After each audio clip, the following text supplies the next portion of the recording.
r/ask Reddit. What's something that people without siblings will never understand? Having someone who is both an accomplice and a rival. Mom said it's my turn to play the Xbox. Just reading that pisses me off. And somehow the only time he ever wanted to play video games was when I was already playing one myself. Yes, I hate that so much. Also, when I go to eat dinner, my siblings go right after. I feel like they do it on purpose. How to love someone who's a total pain in the ass. I feel like becoming a parent gives you that feeling. Got teenagers? They don't have to be teens either. Please don't tell mum. Look, you can hit me back. Just you can hit me back please. And then the little jerk takes you up on the offer and runs to tell mom anyway. Duplicitous little guy. Also, younger siblings getting away with shit that you never could simply because you're older and should know better. This excuse always scales with age. He's only 3, 4, 6, 9, 10, 14. Hating someone who is literally just sitting in the same room as you and isn't doing anything. Just their presence is annoying. And if they make the smallest noise then it is twice as bad. Yeah, you know if they even breathe then a pillow is about to get thrown across the room. Ownership of the TV remote was a matter of life or death. Hides the remote on your channel. Okay, it's my turn. Where is the remote? I don't know. You put it on here. No I didn't, I haven't seen the remote. I just turned it when I came in and this is the channel it was on. Get up, I know you are on the remote. No. Gets up and rolls a sibling around to feel under them. I told you I don't have it. Gets up and changes the channel like an animal. Sits back down. Gets comfortable. TV magically changes back to the first channel. Only the powerful or fast get to take hot showers. Laughs in gas water heater. Lol. Whenever I stay at mum's, everyone complains about hot water running out. Meanwhile back at home I have gas. Grew up on well water in a 100-year-old house. I feel this. A buddy grew up in a house of 12. He said he didn't have his first hot shower until he was 25. Laughs in increasingly hot country. Having your sister and her friends dress you up in their clothes, put on makeup, and make you prance around the house to Britney Spears. That happened to everyone else, right? Are you my little brother? He was so cute and so happy with his little dresses and glitter tiara and having dance parties to Aqua and Britney. Probably not, but I'm a Barbie girl in a Barbie world. The ever-changing alliances. Is my brother on my side or my sister's side today? Nothing unites two siblings like teaming up on a third. This is the most relatable one to be honest. The only time being a middle child is a good thing. Either you're teaming up with the youngest to beat up the oldest, or you're teaming up with the oldest to beat up the youngest. Literally dehydrating yourself so you don't lose the prime seat that, if you get up from, will be stolen within seconds. I'm an only child, but I'd had to do this to stop my dad from stealing the best seat. You mean dad's chair? He had his own. He also wanted what was not his. Specifically for older siblings. The wave of fear that shudders through you at the moment that your younger sibling breaks into tears within earshot of your parents because of something you did. Taps brother with the force of a falling feather. He hit me. Mum, he hit me so very hard I'm going to die. The amount of blackmail you have on each other that creates a Cold War scenario. Sharing. It's simple, but I've never met an only child who truly understands how to share. I know there are plenty of people without siblings who are capable of sharing, but it's learned in a different way. Growing up, my friends and I had the constant threat of it's your sister's turn with X looming over us, even if the object, food, activity, etc. was entirely ours. Even now that I'm 25 I'm still prepared daily for my sister to knock on my door and ask if there's a laptop charger she can borrow.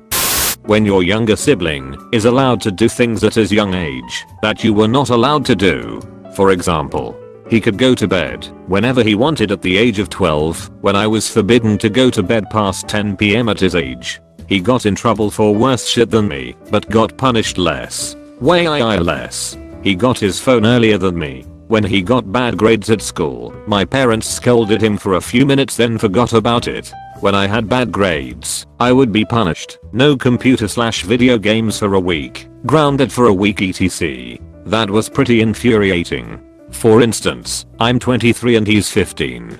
This infuriated me so much as a kid and kind of still does. I definitely never let a chance slip away to complain to my parents about it. I was the older sister and had to fight to get my ears pierced, wear heels, wear makeup, etc. My mom set ages when I was allowed to do those things. I was so excited when I was finally old enough to get my ears pierced, and then upset and shocked when mom decided to bring my little sister, 2 years younger, along as well so she could get hers done at the same time. It was the same with every milestone. My mom claims that it was easier to give in to my little sister and not have to fight anymore, but she does admit it wasn't fair. This really hits home. I'm 22 and I still have to fight for some things that I wanna do with my parents, whereas my 16-year-old sister gets to do the same things at the same time. I couldn't have my ears pierced until I turned 18, and once I did, my 12-year-old C's got her nose pierced the same day. I wasn't allowed to macup until 18, but once I was, so was my 12-year-old C's. I was not allowed on sleepovers, and then when I was allowed, I just didn't bother, but my C's never had the restriction to begin with. I know I shouldn't be irrational about this, but goddamn does it suck that I had to fight and scream and use logic and tactics to be even allowed things, while my C's got them without asking. You don't apologize after a fight, you just start talking to them again. We are in our 30s now and this is still true. Plausible deniability. Since I only have one kid, I sometimes let him get away with bold-faced lies when he was a toddler. I think it's healthy for a child to learn how to weave a tall tale in order to avoid trouble. Besides, it's sort of hard to get pissed off at someone who says that they didn't spill juice on the carpet when you two are the only people in the house and you only drink whiskey. When you're just messing around playing and there's that subtle escalation. You know it starts out with you throwing a basketball to each other in the backyard. Then subtly the throwing gets harder, and you start to get a little bit annoyed every time your sibling successfully catches it. It only takes a little back and forth for sibling to figure out we are throwing hard now, so in retaliation they start throwing hard and perhaps aiming somewhere awkward to catch. You pick up on this and think wise guy A, so you really start chucking it over as hard as you can, and because the tension is escalating you're not really thinking about where you're aiming, and you're edging closer to each other because you're really getting into it now. Remember this all takes place over about 15 seconds and no words have been exchanged. Inevitably you will end up throwing the ball as hard as you can at each other's faces / any recent injury site. And inevitably there will be the point where you basically spike your sibling in the face with a basketball and they start bawling. And you're all in trouble now, but especially you, because sibling is hurt and you should know better. And you didn't even mean it, but it's those moments when the devil gets in you and you take it too far. Oh, and this can happen anywhere. From sitting in the car, your elbow is in my space equals elbowing sibling in the eye. Or walking to school equals turns into a race and sibling trips you up to win. It's always idiot season when you have siblings. Being the absolute master of pettiness. You want a glass of water? Well there you go. Have a half full glass of lukewarm water. You want this donut? Watch me put my saliva all over it. You want gum? Here you can have the one I just chewed for an hour. It's so satisfying finally being player 1 when you were player 2 for years.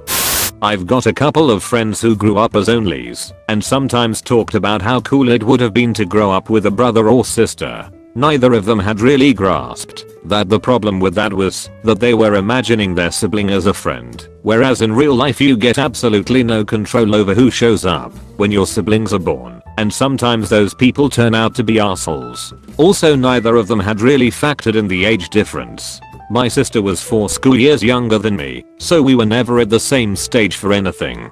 It's hard to come up with games and activities which are fun and don't need any adult supervision for both a 4-year-old and an 8-year-old. A 10-year-old has no sympathy whatsoever for what a 14-year-old is going through. It was a shit show. People who long for a sibling have never guessed at the daily blood boiling injustices of siblinghood. IDK if it's just my siblings, but they would come up to my door and just stand there. What do you want? Nothing, just dead silence. And then they walk away with your door wide open. Close the goddamn door. I did this to annoy them. Eating things you don't actually want in that moment, because if you don't have them now they'll be gone, and you'll never get them. I call it offensive snacking. You have been visited by the hard-working doggo. Like this video and hit the thumbs up, comment and subscribe for more.